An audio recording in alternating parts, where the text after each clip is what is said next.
الحمدللہ رب العالمین والصلاة والسلام علی سید الانبیاء والمرسلین وعلی آلہ واصحابہ اجمعین اما بعد فبسم اللہ الرحمن الرحیم۔ حاضرین کرام، آپ کو غزوہ تبوک کے میں واقعات کئی دن سے پیش کر رہا ہوں۔ میں نے عرض کیا تھا کہ اس غزوہ میں رسول اللہ صلی اللہ علیہ وسلم یہ آخری غزوہ ہے جس میں بنفس نفیس شریک ہوئے، اور 30,000 کی یعنی کثیر جمعیت تھی۔ اس سے پہلے اتنی جمعیت میں اسلامی فوج کسی جگہ نہیں گئی، اور یہ بھی حقیقت ہے کہ جتنی تنگ دستی اور جتنے حالات کی ناسازگاری اس غزوہ کے وقت تھی تو کسی اور وقت میں نہ تھی۔ تو آپ اس کے واقعات سن رہے ہیں کہ اس سفر میں منافقین کے کیا رویے تھے، مخلصین کے کیا انداز تھے، مہاجرین و انصار کی جاں فشانیاں اور اثار کس پائے کے تھے، اور منافقین کا نفاق کتنا واضح تھا۔ پھر بہت سارے منافقین تو عذر بہانے کر کے رہ گئے، کچھ منافقین ظاہری مجبوریوں کی وجہ سے یا جاسوسیوں کی نیت سے ساتھ بھی رہے، اور ملک عرب کے گوشے گوشے سے رسول اللہ کے سچے امتی جانثار جوک در جوک، قافلہ در قافلہ راستے میں بھی شریک ہوتے رہے۔ اور یہ بھی آپ جان چکے کہ کئی مجاہدین کے لیے ایک سواری ہوتی تھی، اور سفر بھی بڑا لک و دک صحرا کا تھا، پانی کی قلت، زادراہ کی قلت، بے شمار مسائل، گرد و غبار، تپش، لو، آندھیاں۔ تو اندازہ فرما لیجئے کہ رسول اللہ صلی اللہ علیہ وسلم نے دین اسلام کی آبیاری کس طرح اپنے خون پسینے سے کی ہے۔ یہ مقدس امانت ہم تک پہنچی ہے، کتنے صحابہ کرام کی قربانیوں کے ذریعے پہنچی ہے۔ تو رسول اللہ صلی اللہ علیہ وسلم آپ سن چکے بلاد سمود سے گزرے، وہ جہاں قوم سمود پر اللہ تعالیٰ کی طرف سے عذاب آیا تھا، صالح علیہ السلام کا واقعہ میں سنا، وہاں رسول اللہ صلی اللہ علیہ وسلم نے صحابہ کرام کو وہ چشمہ بھی دکھایا تھا، وہ تالاب بھی دکھایا تھا جس میں صالح علیہ السلام کی اونٹنی پانی پیا کرتی تھی۔ اور اس موقع پر آپ صلی اللہ علیہ وسلم نے صحابہ کرام کو یہ بھی فرمایا تاکہ ان کو آداب ملحوظ رہیں کہ انبیاء کرام سے معجزات طلب کرنا یہ مناسب نہیں ہوتا، یہ اپنوں کا طریقہ نہیں، یہ غیروں کا طریقہ ہوتا ہے، اور غیروں کے اس طریقے سے بعض اوقات بڑے نقصانات ہوتے ہیں۔ آج بھی میں آپ کو کہوں گا کہ اگر آپ کے کوئی پیر و مرشد ہوں تو بار بار کرامتوں کی آرزو رکھنا، کرامتوں کی امید رکھنا کہ ہمیں کوئی کرامت دکھائیں، یہ ان کی کرامت ہے اور فلاں اس کی کرامت ہے، یا جعلی کرامتیں بنانا، یا آرزو رکھنا کہ میں کرامت دیکھوں گا تو مرید ہوں گا، یہ بڑی چھوٹی سوچ کی باتیں ہیں۔ تو رسول اللہ صلی اللہ علیہ وسلم نے یہ بھی فرمایا کہ انبیاء سے معجزات نہیں مانگا کرتے۔ اگر وہ حضرت صالح علیہ السلام سے اونٹنی کا معجزہ نہ مانگتے تو شاید اس عذاب شدید میں گرفتار نہ ہوتے، کیونکہ انہوں نے اپنی مرضی کا معجزہ مانگا، اور پھر وہ معجزہ دیکھ کر اس اونٹنی کی، اس کی بچے کی قدر و منزلت نہ جانی، صالح علیہ السلام کی بات پر لبیک نہ کہا، تو نتیجہ یہ ہوا کہ عذاب شدید میں پکڑے گئے اور تباہ و برباد ہوئے۔ تو اس طرح رسول اللہ صلی اللہ علیہ وسلم ساتھ ساتھ لوگوں کو ہدایات کی باتیں بھی بتاتے جاتے تھے۔ تو آپ نے یہ بھی سنا کہ آپ نے بارش کے لیے دعا فرمائی تو جل تھل ہو گئے، منافقین اس پر بھی دور کی کوڑیاں لاتے رہے کہ فلانا ستارہ نکلا ہے، فلانا یہ ہوا۔ اور اس سے آگے چل کر اور بھی بے واقعات پیش ہے۔ 14 منزلیں جو تھیں، تو 14 منزلیں طے کر کے سفر جانا تھا، کئی راتیں راستے میں، کئی دن راستے میں گزرے۔ تو ایک رات گئے تک سفر جاری رہا۔ رسول اللہ صلی اللہ علیہ وسلم نے حضرت مغیرہ بن شعبہ رضی اللہ تعالیٰ عنہ کہتے ہیں کہ رسول اللہ صلی اللہ علیہ وسلم صبح کے وقت قضاء حاجت کے لیے نکلے، فجر کی نماز کے وقت۔ آپ صلی اللہ علیہ وسلم کی یہ عادت کریمہ تھی کہ قضاء حاجت کے لیے دور نکل جایا کرتے تھے، اور آج تو خیر ہمارے ہاں انتظامات اور طرح کے ہو گئے، پرانے زمانے بھی جو بزرگ لوگ تھے نا وہ میل میل بھر دور نکل جاتے تھے تاکہ ان کو کوئی برہنہ نہ دیکھے. یہ شرم و حیا کا ایک تقاضا ہوتا ہے. تو رسول اللہ صلی اللہ علیہ وسلم قضاء حاجت کے لیے اکثر دور نکل جاتے. تو فرماتے میں بھی وہ لوٹا پانی کا لے کر رسول صلی اللہ علیہ وسلم کے پیچھے پیچھے تھا، یہاں تک کہ رسول اللہ صلی اللہ علیہ وسلم استنجا سے فارغ ہوئے اور آپ نے وضو فرمانے کا پروگرام بنایا. ادھر صحابہ کرام انتظار کر رہے تھے اور بالکل سفیدی آ گئی، ایسے لگتا تھا جیسے سورج نکل آئے گا. تو صحابہ کرام کو تشویش ہوئی کہ کہیں نماز فجر نہ قضا ہو جائے. ادھر رسول اللہ صلی اللہ علیہ وسلم وضو فرما رہے ہیں، آپ نے ایک رومی جبہ زیب تن کیا ہوا تھا. تو حضرت مغیرہ کہتے ہیں کہ میں نے حضور صلی اللہ علیہ وسلم کو پانی پیش کیا اور وضو کروانا شروع کیا. فاصلے پر آپ نے روئے مبارک دھویا، ہاتھ دھوئے، اور اس کے بعد اس رومی جبے کے آستینیں جو ہیں ان سے اوپر کرنا چاہا تو وہ تنگ تھیں آستینیں، وہ اوپر نہ ہو سکی. تو آپ صلی اللہ علیہ وسلم نے اس سے نیچے سے ہاتھ نکال کر ہاتھ دھوئے. یہ حضور صلی اللہ علیہ وسلم کی ادائیں ہیں جو صحابہ کرام بیان کرتے ہیں، اور اس میں مسائل چھپے ہوئے ہیں. اس میں ہمارے لیے مسائل بھی ہیں کہ اگر آستین تنگ ہو تو ایسے نہیں وضو ہوتا جب تک اس کو نکال کر دھویا نہ جائے، سارے کے سارے نا کونیوں تک دھویا نہ جائے. تو آپ نے اس کو نکالا اور دھویا. پھر اس کے بعد آپ نے پاؤں مبارک، میں نے ارادہ کیا کہ حضور کے نالین مبارک کو اتاروں. تو حضرت مغیرہ کہتے رسول اللہ صلی اللہ علیہ وسلم فرمایا مغیرہ رہنے دو، کہ میں نے جو خفین ہیں وہ وضو کر کے پہنی ہوئی ہیں. خفین کہتے ہیں موزے، وہ چمڑے کے موزے ہوتے ہیں اور اوپر سے بند ہوتے ہیں، اور اگر وہ وضو کر کے پہنے جائیں تو مسافر 3 دن 3 رات تک ان کے اوپر سے مسح کر سکتا ہے، اس کو دھونے کی ضرورت نہیں ہوتی. تو اس طرح کے مسائل بھی بہت سارے حال ساتھ ہوتے جاتے تھے. خیر، آپ صلی اللہ علیہ وسلم نے موضوع پر مسح کیا اور وضو سے فارغ ہوئے. واپس آئے تو صحابہ نے عبد الرحمن بن عوف رضی اللہ تعالیٰ عنہ کو نماز کا امام بنا کر کھڑا کر دیا تھا تاکہ سورج نہ نکل آئے. یعنی حضرت عبد الرحمن بن عوف رضی اللہ تعالیٰ عنہ کو صحابہ کرام نے بالاجماع امام بنا دیا اور وہ نماز پڑھانے لگے. اب رسول اللہ صلی اللہ علیہ وسلم جب تشریف لائے تو 1 رکعت ہو چکی تھی. صحابہ کرام نے محسوس کر لیا حضور کی آمد کو، تو انہوں نے تسبیح کہی سبحان اللہ سبحان اللہ، تاکہ عبد الرحمن بن عوف کو اشارہ ہو جائے کہ رسول اللہ صلی اللہ علیہ وسلم تشریف لے آئے. اور ان کی موجودگی میں تو کسی دوسرے کو حق نہیں امامت کا، لیکن آپ صلی اللہ علیہ وسلم نے حضرت عبد الرحمن بن عوف کو اشارے سے روک دیا اور ٹھہرا دیا کہ وہ نماز پڑھاتے رہیں، اور تاکہ حضور نے پیچھے نماز پڑھی.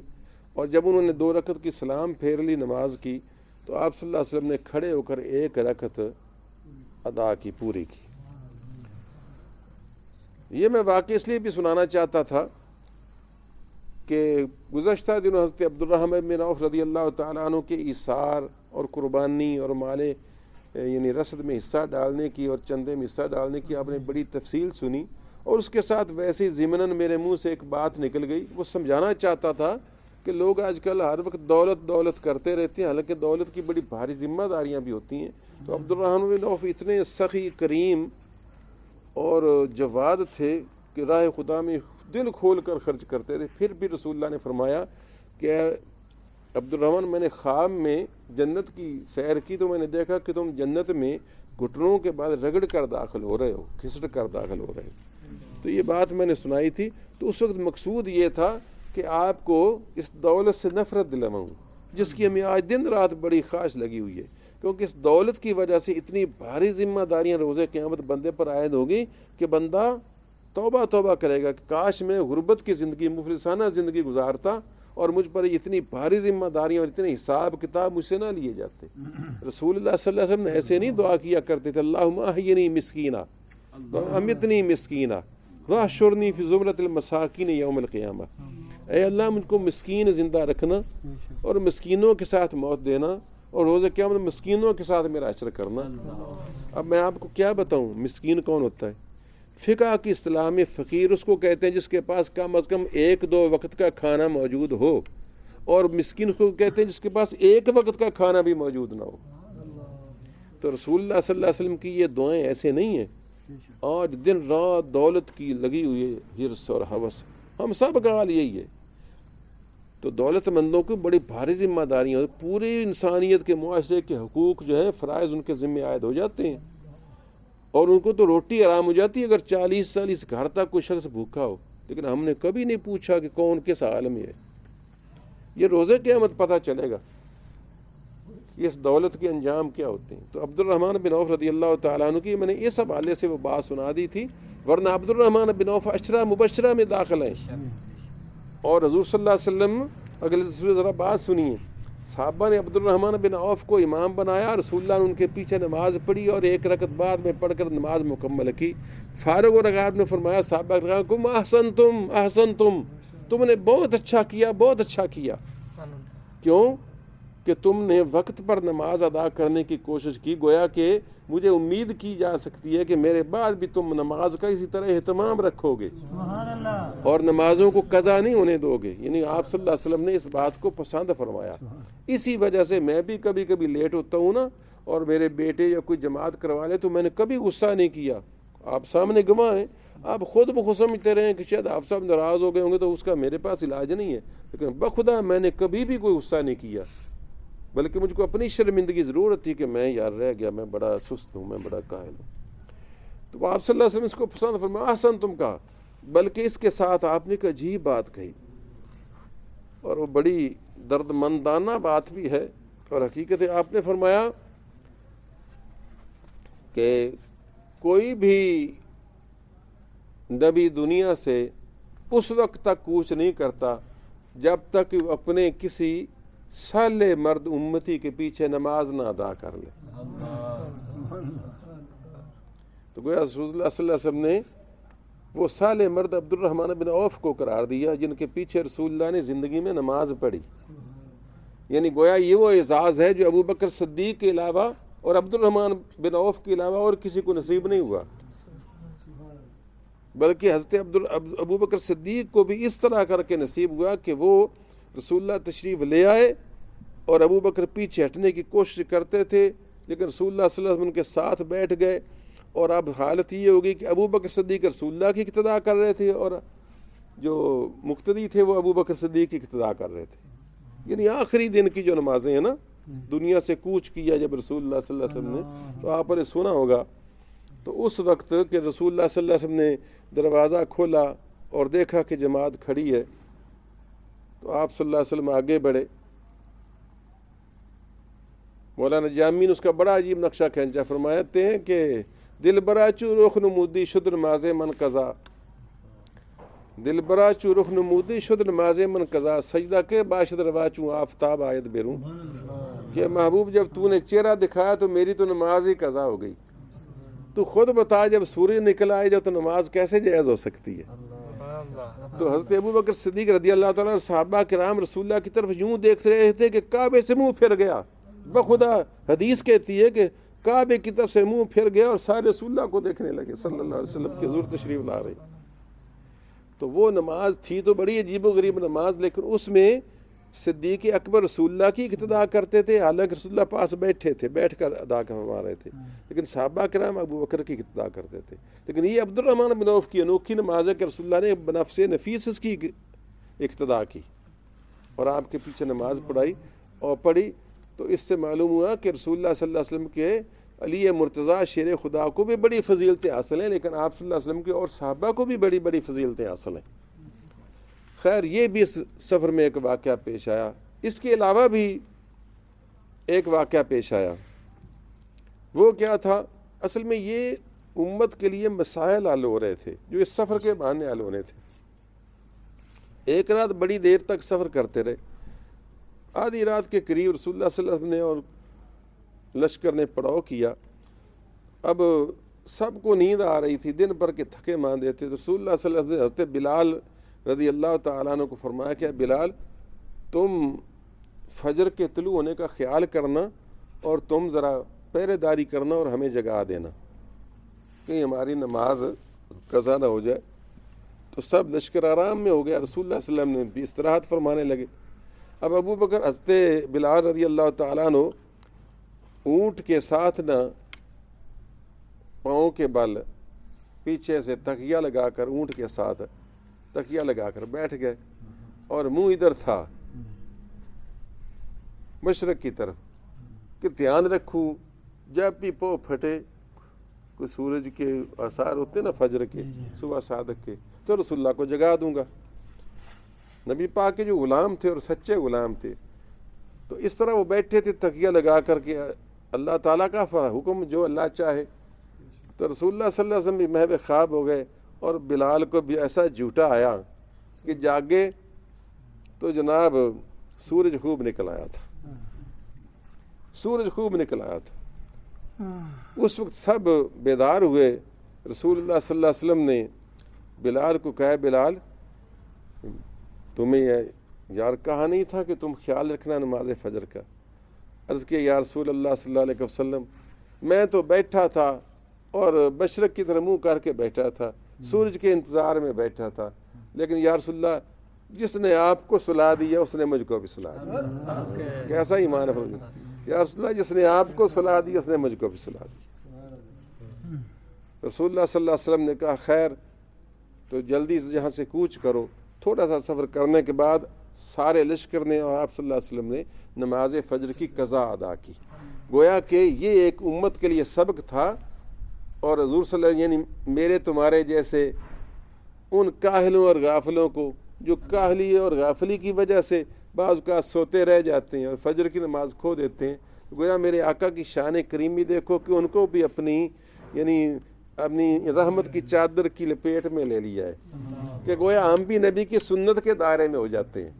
نہیں سمجھے کہ سوتے رہ جانا اور نماز فجر ادا نہ ہونا پانا تو ایک مرتبہ رسول اللہ سے یہ ہو گیا تو اس طرح یہ سو جانا بھی سنت بن گیا اور نماز کھو دینا بھی سنت رسول بن گیا. تو اس وجہ سے جو بھائی فجر کی نماز سے جو بچے رہ جائیں تو وہ نماز چھوڑا نہ کریں. اگر چھوڑ دیں تو پھر شیطان حاوی ہو جاتا ہے, پھر وہ اس کو نماز آگے پڑھنے ہی نہیں دیتا بلکہ بار بار بھلاتا رہتا ہے, بار بار سلاتا رہتا ہے.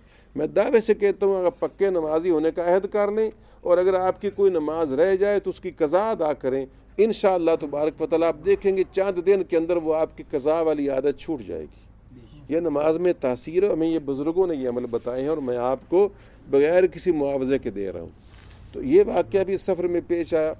پھر یہی بات نہیں, آگے ایک اور عجیب واقعہ پیش, بڑے ہی معجزات کا ظہور ہوا کہ نبی کریم صلی اللہ علیہ وسلم نے فرمایا کہ توشہ جو تھا کھانے پینے کی چیزیں اشیاء وہ ختم ہو گئیں. آپ جانتے ہیں پہلی ایک ایک کھجور دو کھجوریں مل رہی تھیں. تو نبی کریم صلی اللہ علیہ وسلم کی بارگاہ میں صحابہ کرام نے عرض پرداز ہوئے کہ یا رسول اللہ اب تو لشکر کی حالت غیر ہے. حالت یہ تھی کہ درختوں کے پتے کھا کر, کہیں آپ سمجھتے ہوں کہ میں آپ کو کوئی افسانہ سنا رہا ہوں, یہ حقیقت سنا رہا ہوں. درختوں کے پتے کھا کر صحابہ کرام کے ہونٹ سوج گئے تھے, یعنی درختوں کے پتوں کے سوا کوئی خوراک نہ تھی اور ہونٹوں سے لہو بہنے لگا تھا. ایسے حالات میں یہ لشکر جا رہا تھا. تو رسول اللہ صلی اللہ علیہ وسلم کی بارگاہ میں عرض کیا گیا, آپ نے فرمایا بلال اطعمنا, ہمیں کھانا کھلاؤ, ہمیں کھانا کھلاؤ. اب بلال رضی اللہ تعالی نبی پاک صلی اللہ علیہ وسلم کے خزانچی تھے, گویا دروغہ مطبخ تھے, اور میرے آقا کے فقیرانہ مطبخ میں جو کچھ ہوگا وہ آپ اندازہ کر سکتے ہیں. وہ تھیلی لائے جس میں رسول اللہ صلی اللہ علیہ وسلم کی کچھ کھجوریں وغیرہ وہ رکھ لیتے تھے. نبی کریم صلی اللہ علیہ وسلم نے فرمایا کہ اے بلال لاؤ ہمیں کھانا کھلاؤ. حضرت بلال رضی اللہ تعالیٰ نے ڈالا اور فرمایا کہ جو کچھ تیری تھیلی میں ہے نا وہ ہاتھ ڈال کر نکالتا جا اور رکھ دے. ولا تخشا من ذی العرش اقلالا, یہ آپ کے لفظ ہیں. اور جو عرش کا مالک ہے نا اس کی طرف سے یعنی بے سر و سامانی کا ڈر نہ کر. یعنی اللہ تعالیٰ کے خزانے بھرے ہوئے ہیں. چنانچہ آپ کو یہ سن کر حیرانی ہوگی کہ چاند کھجوریں, بعض نے 7 لکھی ہیں, بعض نے کم و بیش. تو چند کھجوریں حضرت بلال رضی اللہ تعالیٰ عنہ کس خورجی سے تھیلی سے نکلی جو انہوں نے اس دسترخوان پر ڈال دی. میرے آقا نے فرمایا اس کے اوپر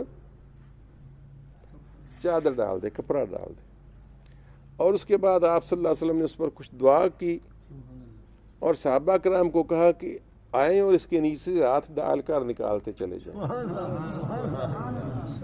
ایسے معجزات اس غزوہ تبوک میں رونما ہوئے جو حقیقت یہ ہے کہ وہ آخری معجزات تھے۔ پھر اس کے بعد پائے کہ بہت کم معجزات صحابہ کرام نے دیکھے، وہ بھرپور رسول اللہ صلی اللہ علیہ وسلم نے اپنی شان نبوت کا، شان رسالت کا اور خدا داد اپنی یعنی نعمت کا اظہار فرمایا کہ وہ سارا لشکر جو تھا اس نے اپنے وہ تھیلیاں بھر لیں، اندازہ فرمائیے تھیلیاں بھر لیں کھانے پینے کے سامان سے۔ تو ایسے ایسے معجزات بھی رونما ہوئے۔ پھر حضور صلی اللہ علیہ وسلم نے یہاں تک بھی فرمایا کہ تو کل تم تبوک پہنچ جاؤ گے اور وہاں ایک چشمہ ہے، ایسے جیسے سب کچھ دیکھا پالا تھا، حالانکہ آپ تبوک پر پہلے کبھی نہیں گئے تھے۔ فرمایا وہاں ایک چشمہ ہے اور میرے آنے سے پہلے اس چشمے کا پانی کوئی شخص استعمال نہ کرے۔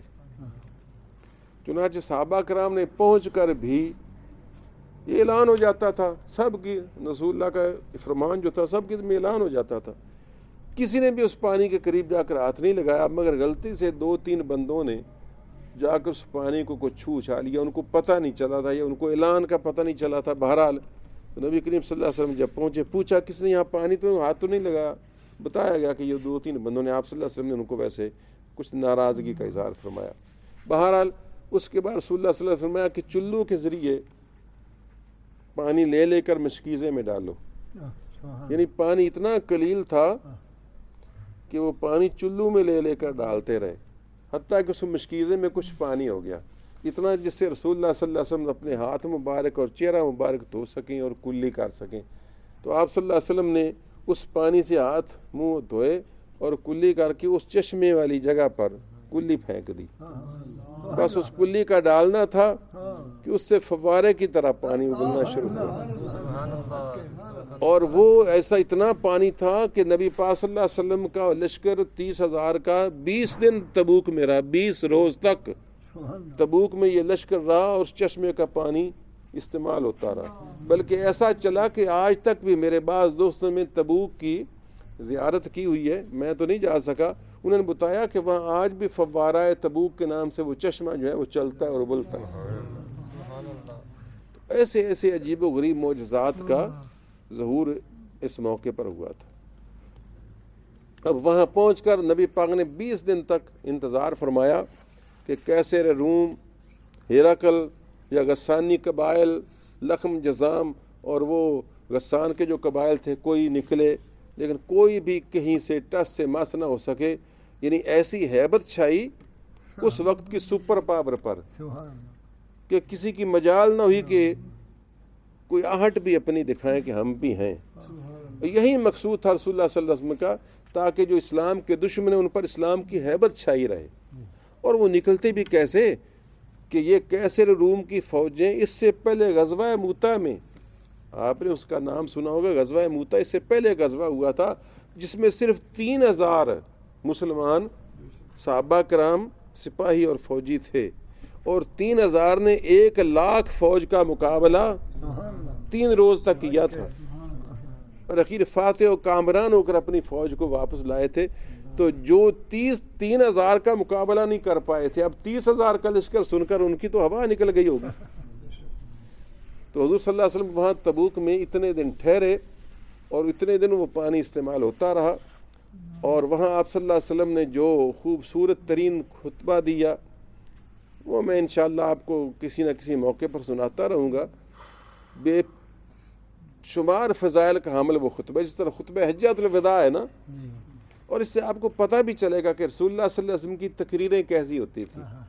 آپ میری طرح اور ہمارے مقرروں کی طرح irrelevant گفتگو، غیر متعلقہ باتیں، لمبی لمبی کہانیاں شانیاں نہیں، آپ کے جو الفاظ ہوتے تھے وہ موتی کی لڑیوں کی طرح ہوتے تھے اور ہر انگلیوں پر گنے جا سکتے تھے، اور ہر فکرہ اپنی جگہ یعنی معنی کا ذخار سمندر ہوتا تھا، جس طرح ایک بحر ذخار ہے، جس طرح دریا ہے، تو وہ چھوٹے چھوٹے فکرے ہیں اور ایسے ہیں کہ گویا وہ سارے کے سارے حضرت جس طرح اقبال زرعی ہوتے ہیں نا، زندگی کے لیے وہ بنیادی اصول ہیں۔ تو آپ نے غزوہ تبوک میں وہاں خطبہ بھی دیا جو کتابوں میں محفوظ ہے، تو یہ ادھر سے معاملہ اس طریقے سے چلتا رہا، اور اب یہاں آپ صلی اللہ علیہ وسلم نے جو دن ٹھہرے نا، ان میں کچھ اور بھی ضروری کام کیے، وہ میں انشاءاللہ کل بتاؤں گا۔ مثلاً کہ ہرقل کو ایک خط لکھا اور ایلا کے سردار کو جزیہ دینے پر مجبور کیا، اور اس طریقے سے عقیدر نامی ایک جو دومت الجندل کا حکمران تھا، اس کو خالد بن ولید کے ذریعے ایک چھوٹی سی فوج کی ٹکڑی بھیج کر گرفتار کروایا۔ یعنی ایسے جو ضروری چیزیں تھیں جن کے ذریعے سلطنت روما پر ہیبت مستقل طور پر طاری ہو سکتی تھی، آپ نے ایسے کچھ انجام بھی سر انجام دیے۔ اور اس سلسلے میں مشورہ ہوا تھا کہ دمشق پر حملہ کیا جائے یا نہ کیا جائے، تو یہ انشاءاللہ تبارک و تعالی آپ کو کل تو شاید 27 ہوگی، کل بھی عرض کیا جا سکتا ہے، خیر تو انشاءاللہ تبارک و تعالی ہم بیان کرتے رہیں گے، سنتے رہیں گے۔ اللہ کریم ہمیں رسول اللہ صلی اللہ علیہ وسلم پر کی سچی دائمی محبت عطا فرمائے۔ وآخر دعوانا الحمدللہ۔